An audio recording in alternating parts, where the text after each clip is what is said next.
Good morning. I'm Jim Csek. Welcome back to the Work Week. On the line with me, Ian Burns, our managing editor, and we're going to get right into it. Cyber Monday is on today, but Black Friday, big numbers online. Total spending overall 3.4 year over year, but online really grew a lot. In-store stuff traffic down, but online big increase. 3.2% decline in the store, but huge increase, 10.2% in e-commerce sales for Black Friday. And mobile devices accounting for 55% of those sales, and AI playing a big role.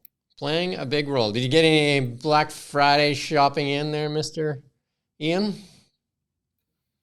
I did. I got some bits and bobs, and I'm intending to try and get something today. But I must say, I just don't know. I don't think I have much faith in it anymore. I don't know if I ever did really, but I feel like it's become kind of like institutionalized now, whereas it used to be kind of a new thing. It used to be quite kind of novel. Yeah. But I feel like now maybe there are a lot of games being played by retailers, so I'm less enthusiastic these days. Cyber Monday tends to be the better one. If you're looking for, I did find some really good deals on runners, that are already 40 or 50% off, another 40% off. You can find on Adidas, they had some massive sales. I told my daughter she was looking for a pair of black runners. I'm just like, today's the day. So there you go. Adidas is having a good Cyber Monday sale. Not that I'm plugging Adidas, but I just noticed that one. I mean, people all have their things. You've got to do your part to help the German economy, haven't you? Because they're struggling now. So I don't know if I say that right. Adidas or Adidas? I say Adidas, and they do. That's what they say in England, but I don't know what they say in Germany, which is where the company is from. So right, maybe we're both wrong. So the U.S. Postal Service stepping up to support their Canadian brothers, saying that they're not going to deliver any mail into Canada. I don't know. Is it? I didn't see anything about it being out of solidarity. I guess it's just because there's no point. Because it's just. Yeah, I guess it's not going anywhere either, some right? Warehouse somewhere. There you go. Just sitting there. And this is the big story. This is like a really big story. It's all over the internet after, and I've got a little video to play here too, but despite repeatedly saying that the White House and President Biden himself, he did pardon his son, and he gave him a pretty good, like a Class A pardon too, not just the regular pardon. Eh? Yeah, he likes things to be Class A, doesn't he? He likes the highest quality. Yeah, so we got a little clip to play here.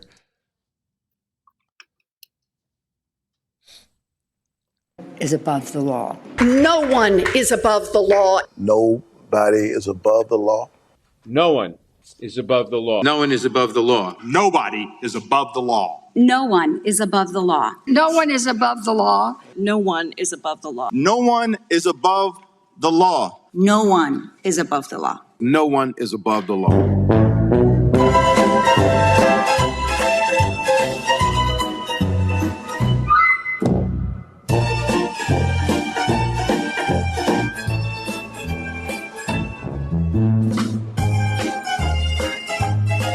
Son of a bitch. Well, I think most of that was meant for Donald J. Trump, not for other people, right? Still there? Yeah, well, I mean, look at the absolute. Can you hear me? Yeah. Look at the state of the American justice system, really. I mean, it's absolutely appalling, isn't it? And this just pours gas onto the bonfire that was the American justice system. If you were an average person now in America and you were charged with the same sort of crimes that Hunter Biden committed, you would be pretty unhappy, wouldn't you, to say the least? I think you would be furious. Yeah, no, it goes against their narrative, and they were asked many times, and there's another piece I'll show you later because it's actually from CNN. But and then Justin Trudeau did go to Mar-a-Lago, and then Pierre Poilievre's calling for an asylum seeker cap with border plans there too. That's in the 5 things this morning too, right? That's the next slide there. Rommel. Yeah, he made a couple of controversial comments that are probably going to get him in trouble, referring to real refugees and then saying that some people lie to get into Canada, which is just a fact. It's obviously true. There have been many cases where they've been exposed as lying, but that's still a controversial thing to say. There's a lot of talk out there, like when Donald Trump made that bold statement saying that he's going to put a 25% tariff on Canada and Mexico unless they fix the borders and the fentanyl, stuff like that. And then a lot of people saying that it's going to be disastrous for both countries. And, of course, it's the typical attack Trump thing. And then, but both Canada and Mexico are at the table talking, and both have said they're going to make some changes like right now. And he hasn't even taken office yet. And both are working hard at it now. And Justin Trudeau took with him Katie Telford, which is an unusual take on the trip. But well, she's like his shadow, isn't she? She's always there. It's a very, very, very controversial figure in Ottawa, his chief of staff. Yeah. So, and yeah. And then this one's making its rounds out there on the internet as well. Brett Wilson says that he's going to arrange private funding to cover Jagmeet's pension if that's all it takes to get an election going here. Next slide there, Rommel. Oh, no, not that one, but hey. You lost it? Okay. Singh is also being criticized, isn't he, for his car? What's he got? Yeah, there's that car there. He says that he's, driving the very nice champagne vehicle. I think Rommel's somebody pointed out some slides there.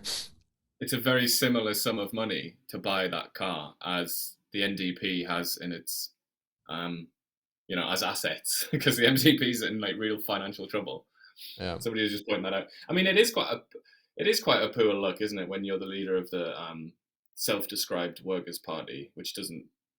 That itself is quite controversial, isn't it? A lot of people reject that. Well, that car we're talking about is a $200,000 Maserati SUV.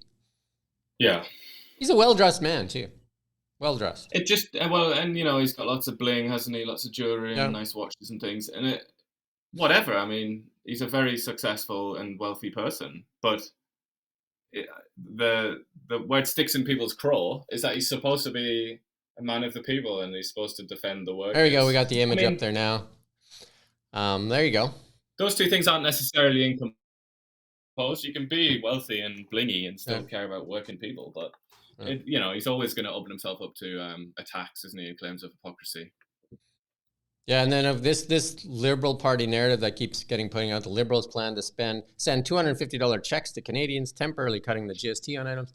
I mean, this is the most populist thing that I've seen the Liberals do in a while.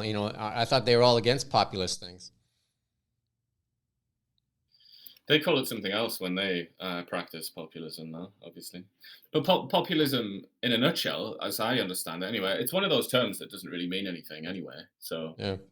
Except when you're trying to defame somebody else or make them look. Yeah, it means whatever the person using it wants it to mean, really. That's my experience of its use in political discourse. But in the old days, anyway, because it was a studied phenomenon, and it used to sort of mean any political figure trying to say that they're the good guys and they're going to protect you, the people, from the bad guys who are those other people over there. And then some sort of token policy or whatever. That's populism in a nutshell. And I think Justin Trudeau has very, very strong populist instincts, and numerous times he's done that. And I think probably the best example is when he talks about the carbon tax, and he talks about Pierre Poilievre, and he says, look, he wants to cut your carbon tax. This guy over there wants to cut it, when really that means you're going to get less money in your bank account. Whereas we're really only doing it because it's for people that have 3 SUVs and a swimming pool. Like, they're the enemy. That to me is populism. So even more so than what this amounts to.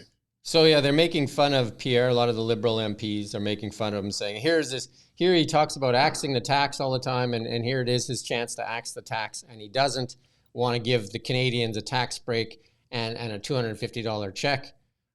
But the difference is, which they're disingenuous with, is one is a carbon tax, which is a compounding tax that gets added on all along the way, whereas the GST is a consumption tax, and realistically, this tax is being taken off of It's not on groceries. They keep saying it's on groceries. And when it's not on groceries, it's on junk food. It's on prepared foods. Now they're trying to trot out rotisserie chicken as the big winner in that mess there. Do you know what I mean? Like, but if you really want to do something like that, just take GST off food, period, forever, instead of just making this 2-month populist nonsense thing and then promising everybody $250 too, which is just a very transparent try to buying some votes. Well, I just think, as I perceive it, I mean, the Canadian economy is in pretty rough waters right now, particularly when it comes to growth and productivity growth and things like that. It just seems to me, if you're going to spend billions and billions of dollars on something like this, on a tax break or whatever, shouldn't it always be framed in those terms? Like, how is this going to return us to GDP per capita growth? How is this going to increase productivity? You know, it's like, this isn't exactly fixing the problems in the Canadian economy. It's an irresponsible use of tax dollars. That'd be a nice, easy way to say it. Because it doesn't do anything. Some would claim, yeah. It doesn't do anything of substance for anybody. Well, I'm sure there'll be people out there that will really benefit from it. But I mean, I think the bigger question is, how's Canada going to benefit from this? And I can't really see that unless there's an assumption that this is going to spur massive growth, consumer-based growth. But I mean, it's not going to change the fundamentals of Canada's economy. We got our meme of the day.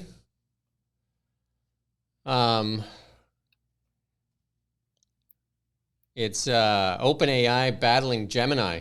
Google's, so it's King Kong and Godzilla. And according to the meme, Grok shows up with a bat and chases them both away. From what I've read, Grok is not that much of a joke. It's actually kind of getting quite serious now, isn't it? It is. It has the largest compute power out there right now, so it's a real serious contender. Obviously, Gemini is the one that's really, Google kind of really misstepped on their version of they're like, I don't know where they're at with it, but OpenAI obviously is one of the leaders. There's some, Elon filed some legal papers there today to stop OpenAI from becoming a for-profit company, because he's one of the founders of that operation, right? And they're trying to turn it into a for-profit deal. It was supposed to be open source, not for profit. Now it's closed source. They also want it to be for profit. What's that? They also have a very strong relationship with Microsoft now, don't they? To the extent they do. They have a lot of investment dollars. I think that they're one and the same now. Yeah, a lot of investment money comes from Microsoft on OpenAI. I use it every day though, and I use Grok as well. Not Grok, XAI. Yeah, I use both. XAI is bringing in like billions and billions of dollars a month, isn't it? In investment, it's obviously the real deal. It does better in images. Like I find that it's more free in what it does. You can ask it more things, right? It doesn't have as many filters on it that stop it. Yeah, well, I think if it's going to win, it'll be on that battlefield, won't it? Because ChatGPT is very restricted when you try and say certain things. Like, just out of nowhere, I'll ask a very like earnest, serious, normal question, and it'll come back and say that it was a content violation when there was nothing that I could see at all that would have triggered that. But it's very sensitive, whereas Grok maybe isn't. And if that persists, then people will naturally go to Grok, I think, because they're going to want the unvarnished truth. They're not going to want to be lectured by a robot. Gold continues to chop, as we've been saying. Gold continues to chop in the final month of the year. We are in the first business day of December as we wind our way into Christmas here. And gold keeps chopping around there in 26.41 USD. A lot higher in Canadian dollars for sure. But crypto looks like it's going to take another run at that $100,000 mark. This morning in the $97,000 range. Looks like it wants to take a run at that 100,000. It's, you can see the coiling there in the chart, and that typically means it wants to take off. But you can see again in November there, where you see the spike in volume and you see the spike in price. That is the Trump election. Again, the market's up substantially since Donald Trump's election, and Bitcoin as well. The markets and all that saying that they like who was elected. Canadian dollar, not so much. Canadian dollar in a slump and continues to slide. Hopefully help is on the way for the Canadian dollar, because that will bring some inflation, because we buy a lot of our stuff from the United States. They should worry about that more than the tariffs, because that is a tariff in itself. Us self-destructing our own dollar. We even look at the Bank of Canada. Bank of Canada issues treasury bills in US denominated dollars. Like, what? Give that a bit of run around that in your head for a bit and try to understand it. There is some good news from this government. The TFSA contribution limit will go up to $7,000 in 2025. That was the gift from Stephen Harper a long time ago. One of the best things for Canadians. Not a lot of people understand the TFSA. It is the tax-free savings account. You can open a tax-free savings account, a trading account, whatever you want to do. But whatever that, like when you put your own money to work, whatever accrues inside that account is tax-free. And you don't get a lot of tax breaks. And you have, right now, it's $7,000. And you had this, and I can't remember how many years this is. This goes back quite a way since Stephen Harper. So it accumulates. So like it's 10 years old. You have a room to put 60,000, 70,000. I could probably find that number for you next time. Or you could ask Grok while we're sitting here, or open ChatGPT what the contribution limit is since it was created, and how much money you could put in there. And then all that money in there gets to accrue, and you can take it out and put it back in if you need it for an expense, and then you don't lose that room. Does that make sense? It's pretty rare, isn't it, worldwide, to have something as generous as that. Yeah, so again, that was a gift from Stephen Harper's government. Do you have one set up already? Yeah, I do. Not much in it, right? These days, these hard times. But yeah, I do have one. And, I've heard a lot of people who aren't really, not exactly au fait with accountancy and things like that, but they sort of wax lyrical about it. It's a celebrated product, I suppose you would call it a product. It's a real, I don't know if it's one of a kind. I'm sure they have others elsewhere in the world, but it's up there with some of the most competitive tax breaks. According to our friend Grok, if it was started in 2009 when it was first introduced, and you would have an accumulated total lifetime contribution room of $95,000 if you happen to be 18 years or older at that time. You only start accruing that room at that point. This is the single most important thing that Canadians can use to financially find more independence, right? Like RRSPs is one thing, but RRSPs is a tax deferral. Like you still pay tax on it. It's just a deferral mechanism. Whereas this is an actual tax-free savings account. Like you said, not many countries have this. If you could put $95,000 into it today, if you hadn't put anything into it, and then that money, whether you put it in stocks or whatever, it's all tax-free. Definitely one of the things you should look at in the new year, if you don't, we're going to talk about this book at the end of it and how you can start building a plan. Donald Trump warns BRIC nations against replacing US dollar, threatens 100% tariff if anybody is using or threatening the US dollar by trying to move away from it, and that's mainly directed at the BRIC nations. And a lot of people now saying that it won't have any teeth. I would beg to differ on that. I do believe that he has the biggest stick in the world, and he can wield it. And that big stick is the U.S. military. I think what the Biden administration did was weaponize the dollar and actually caused it to lose a lot of its shine, and that's why the BRIC nations are trying to move away from it. I think what they need to tell the world is that they would never do that, and allow people to rely on that dollar again and let it resume its dominance in the world. Yeah, but I think a lot of people also resent the gigantic advantages that it gives the United States, and that's another thing. If we're looking at geopolitical rivalries, a country like China, for example, can't ever hope to supersede the US unless they can topple the dollar. Yeah, I just don't see it coming anytime soon. Like, I mean, a lot of people will say that the US dollar, they print money like crazy, and some administrations do. And they weaken the US dollar. And by weaponizing it, I think that's the weakest thing they've ever done to the dollar. But if you treat it with the respect it deserves, I believe that there is no match for it because they do have the US military behind it. And that is a big stick, still the world's biggest stick.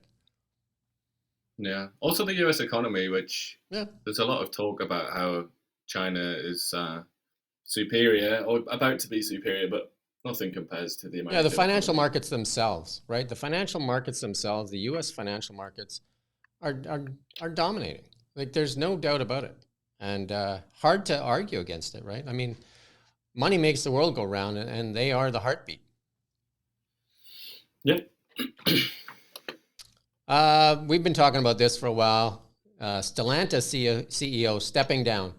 That company, big trouble. They've got inventory sitting on their lots, high-priced vehicles, no real EV strategy. So he was fired and stepped aside immediately. Stock was down this morning on that news. They definitely need some direction. Them and Nissan may be in big trouble.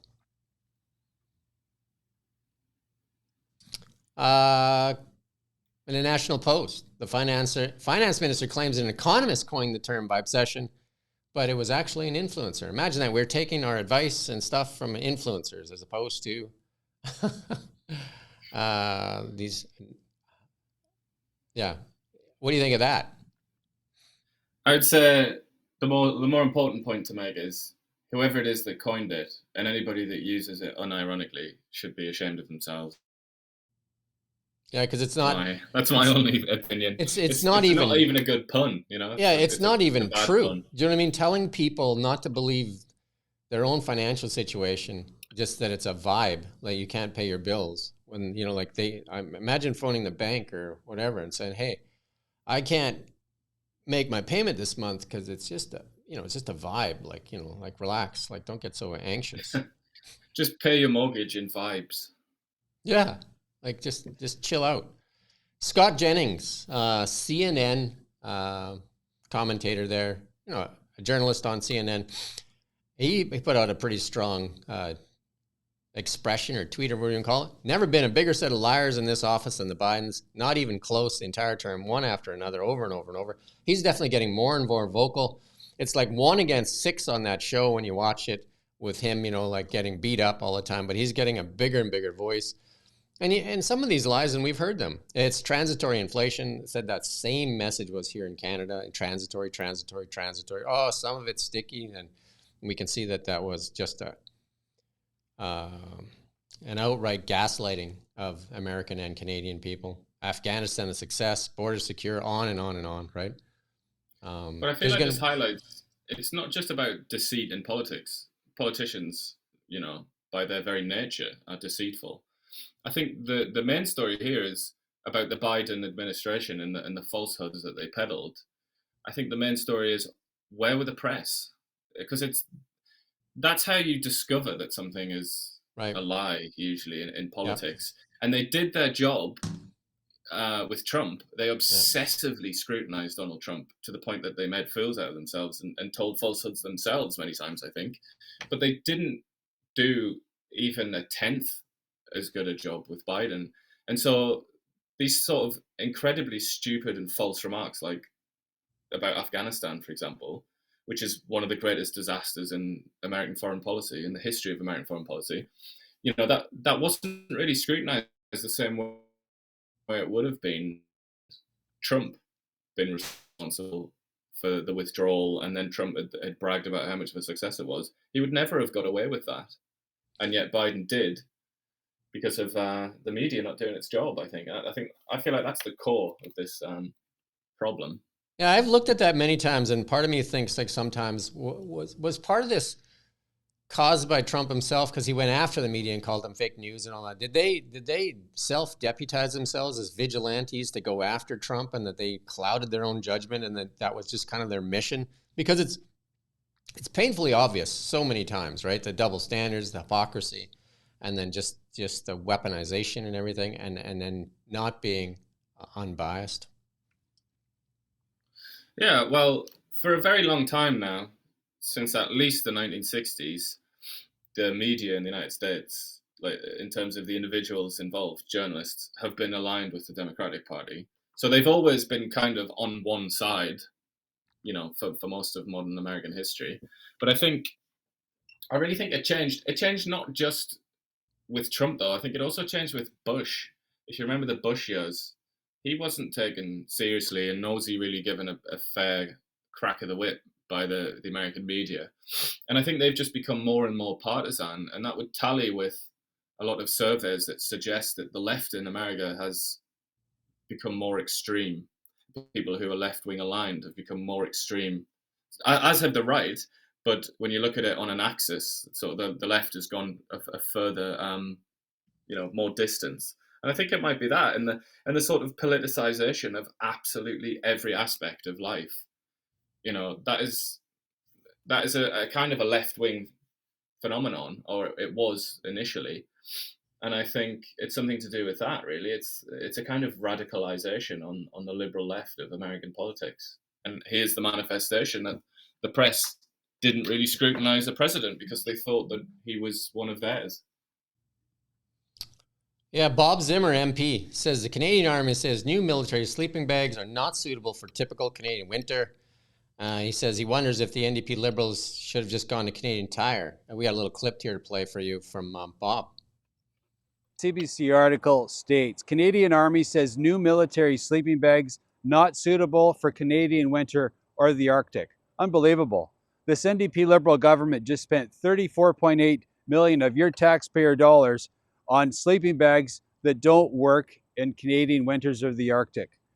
Rob Hubert, an expert in Arctic military affairs, said, I wonder if they should have just gone to Canadian Tire. Well, folks, here we are. Let's go check it out. Hey, everybody, we're inside Canadian Tire.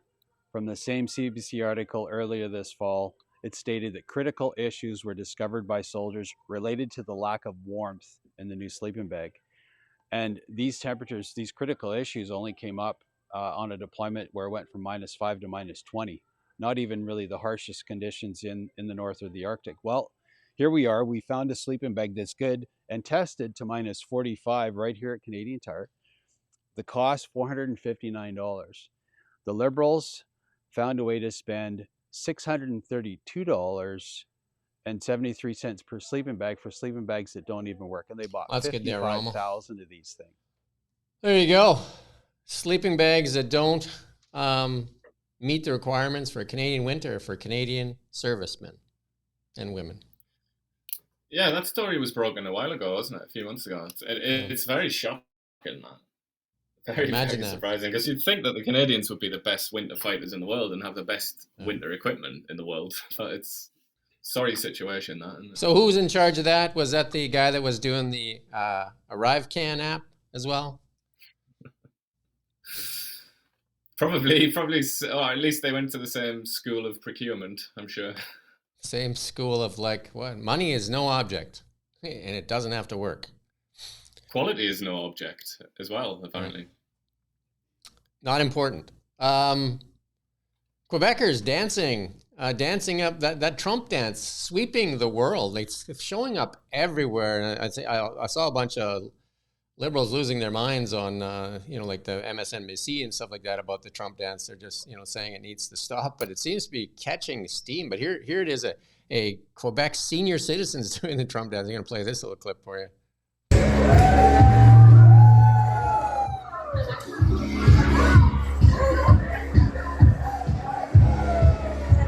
That's really good. People can go find that on the internet if they want. There you go. It's really all over the place. What's that? It's really gone viral. It has. From golfers, professional golfers, to NFL players, to soccer players, UFC champions. I don't know, on and on and on and on, right? The number one news app in Canada. Can you guess what it is? CBC? Nope.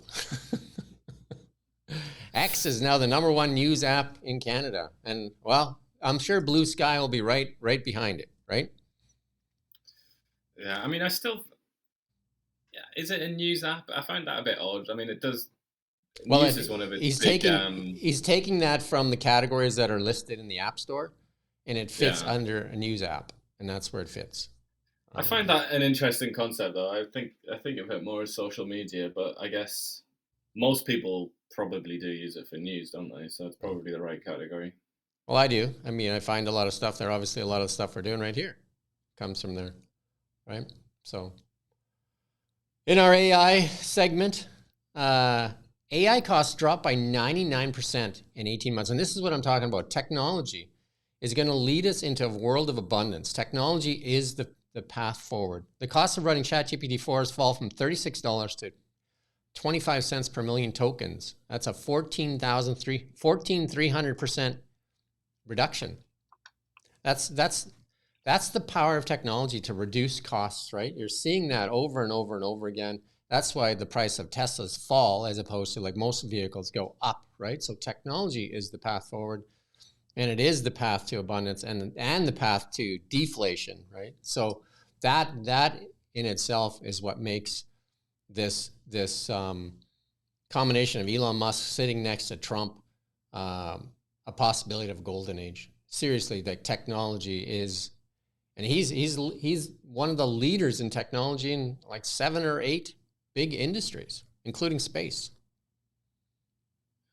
Yeah, I would say as well, not just technology, but I mean energy. I know that's almost like so obvious as to be banal, but when you look at countries like my benighted land of origin in England, where it's almost like they've sat down and tried to come up with a scheme to destroy their energy system, and so now people, like, as we head into the winter, there will be millions of people that sit in the cold wearing like parkas indoors because they can't even heat their homes. And it's just like, and if you transfer that to industry, things like AI, we need energy. We need like almost we just need it to be abundant at all the time, don't we? And I think that is also crucial, and it's important that Trump is, or seems to be, pro energy, seems to speak that way. So I went to CES last year. I'm going again. It's in January. The theme there last year was energy and AI. And I believe, like most nations, energy is key, right? If you don't have energy, you become a nation of asking. And whereas if you have abundant energy, you're the nation of providing and giving to others, and including your own citizens. Canada happens to be one of the richest resource nations in the world, and it just happens to have bad management and have people that are stifling that. That discussion with Trudeau and Trump this past few days, Trump put it out in his press release that energy came up and Keystone Pipeline's in there. So it's going to be interesting to see how Justin has to change his tune to on the Keystone Pipeline. It'll be interesting to see how that plays out with Stephen Jabot. Danielle Smith, if you don't follow her on X, you should. She is definitely very vocal and very much standing up for Alberta as well as Canada.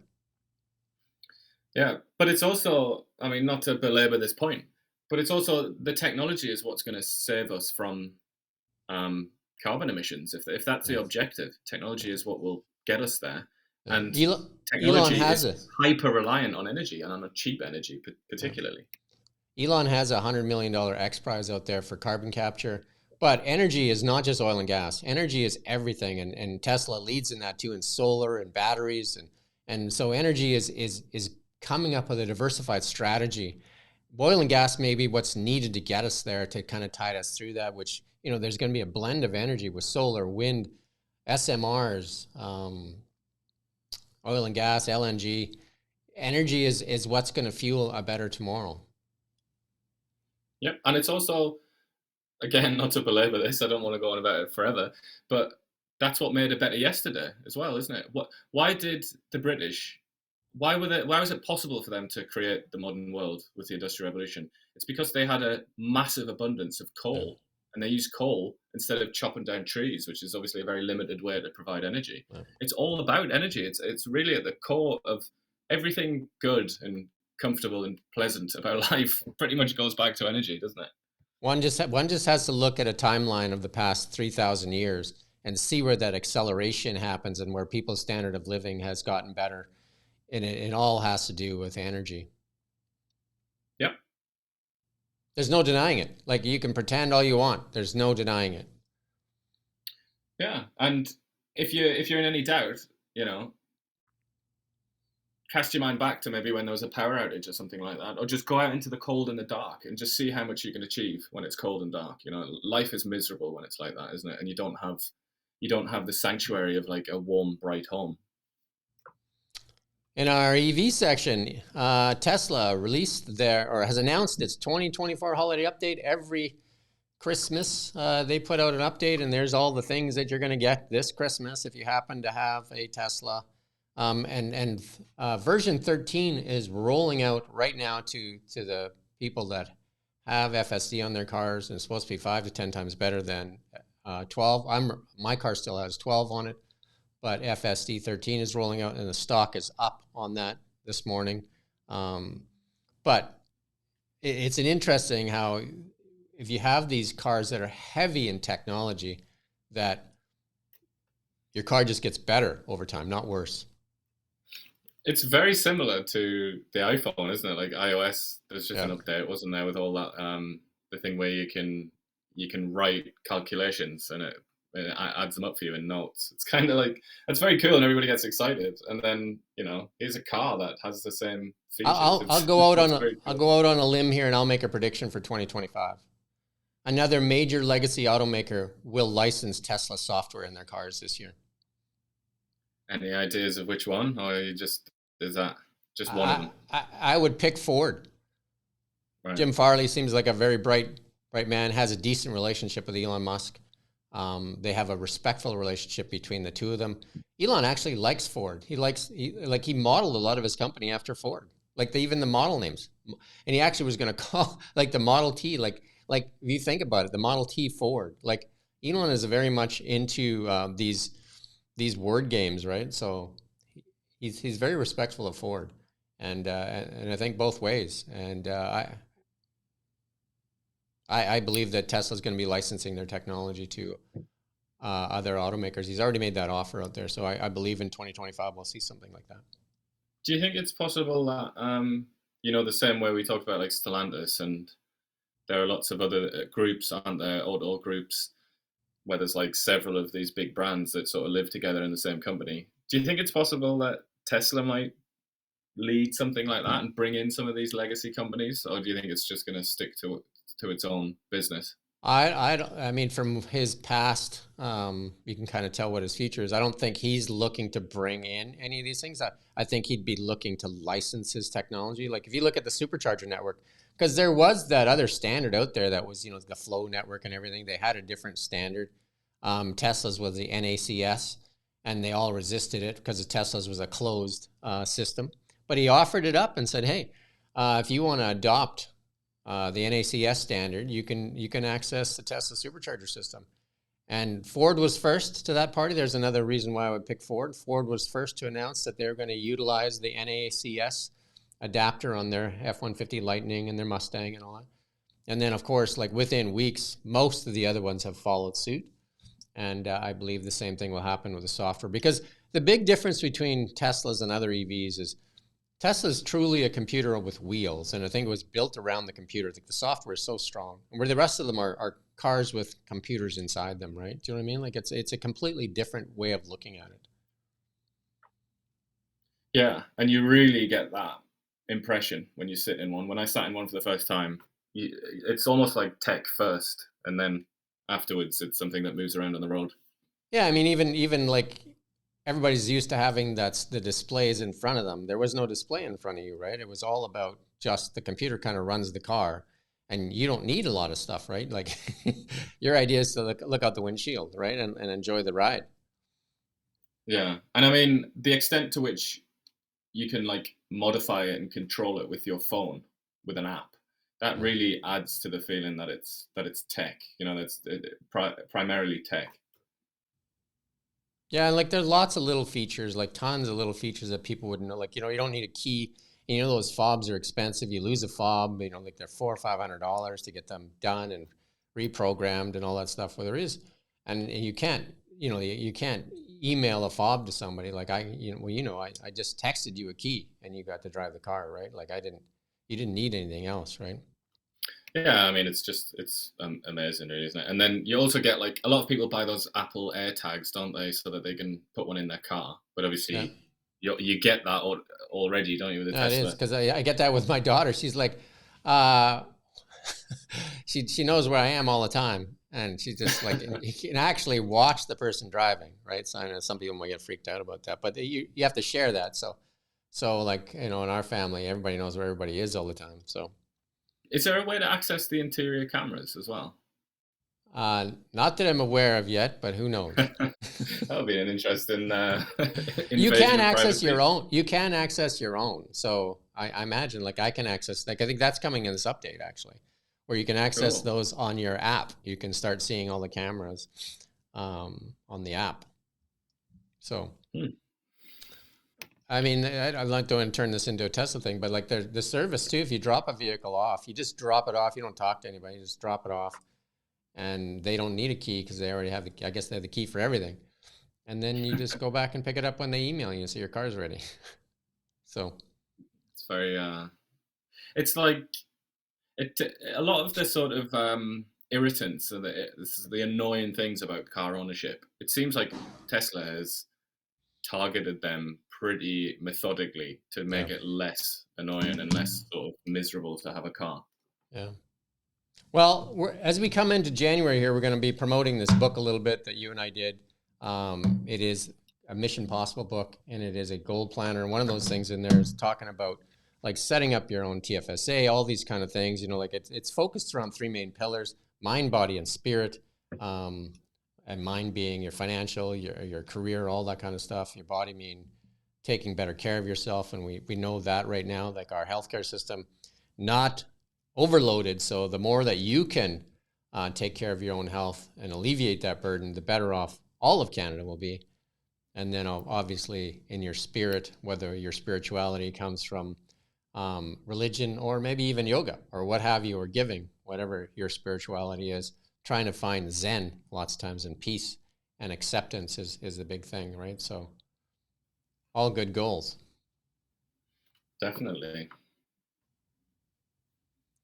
Yeah, so a lot of acceptance, it would be a go a long way, and like to this enough of this divisiveness and just like the silliness. And our politicians, somebody needs to take a lead on that and stop the nonsense, like you see from the Liberal MPs right now, and their nonsense about, Pierre voted against this GST thing. But it doesn't matter what Pierre voted. It's the Liberals and the NDP that continue to control the narrative and the policy. And, this coming out with this stuff is just ridiculous, really. Yeah, it's also a little bit odd to suspect that your primary rivals are going to support the legislation that you're putting through to try and rescue your poll figures. I mean, it just doesn't, being realistic, that just doesn't tend to happen, does it, in politics? And a Liberal MP put out, I think this weekend, that Pierre Poilievre is benefiting from millions of dollars in Russian collusion. I mean, just unbased, and just put out like that stuff and that nonsense. And I think another one was put out there saying that Stephen Harper's going to get rid of Pierre Poilievre. I mean, they're just putting out just nonsense, right?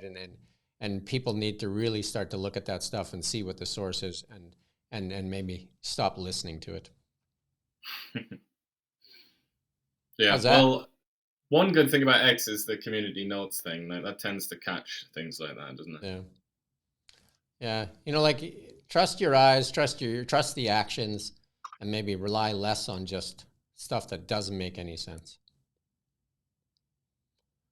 Anything else you want to add today? I think we've done just about everything, haven't we? I mean, the big news is going to be the fallout from this for the rest of the week, unless something insane happens. Going to be the fallout from this pardoning, isn't it? Biden's part. I think that's the biggest news. But hopefully they keep busy with that and not trying to amp up that war in Ukraine. Sounds like like Zelensky's ready to go to the table, and I mean, it'll be interesting to see if they can get that. What's that? Very much so. His language. He did an interview with Sky News in England The Sky News is based in England, I mean, and he used language that he's never used before about accepting territorial losses and things like that. So it looks like he's starting to signal that he's had enough. It'll be interesting to see, because that's Trump's big promise, and I'm going to hold him to that one, where he says he'll end that war before he takes office, or the day he takes office. So clock's ticking. How many days left now? And then, just as that one, maybe there's some potential rays of hope in that war. Then we see Syria erupt again, and Aleppo has been taken over by jihadists. So it's kind of like, it's a bit like whack-a-mole right now, isn't it? You sort of get one out there, and then another one pops up. But I suppose that's just the world. Yeah, it is interesting to say the least. But let's see what these last 50 days play out, and hopefully they're busy with this pardon thing and are distracted with that in Christmas, and don't ramp up that war machine as they lose control of the military. Yeah, that would be a good Christmas present, wouldn't it? No nuclear detonations, please. I agree with you. Peace on earth. Who couldn't ask for anything better than that? Peace on earth. Yeah, we sound like John Lennon. You can be Yoko Ono, and I'll be John Lennon. Hey, if it brings peace on earth, I'll be whoever you need me to be. I will do my part to bring peace on earth. Give peace a chance. Give peace a chance, and then also technology is our path forward. And this nonsense and this craziness about we need to find some common sense and some common ground, and stop with this gaslighting and lying to the people. Yeah, and I would love it if our leaders would spend 99% of their time trying to alleviate want by any means possible, and create a situation where people aren't wanting for food, for example, in Canada, like that, things like that. If that could be figured out, I think we would be in an excellent position, really, wouldn't we? The better message is help is on the way. Yeah. Well, we need to believe in it anyway, don't we? We need to believe in a bright future. I think that's necessary to be mentally healthy. So we'll do our part. Believe in it. We'll do our part to drive home that message that hope and help is on the way. And with that said, we thank you for watching Kelowna Now. We don't just report the news. We live here too. We're your neighbors, bringing you stories that matter to all of us. No government funding, no outside influence. Kelowna Now, local.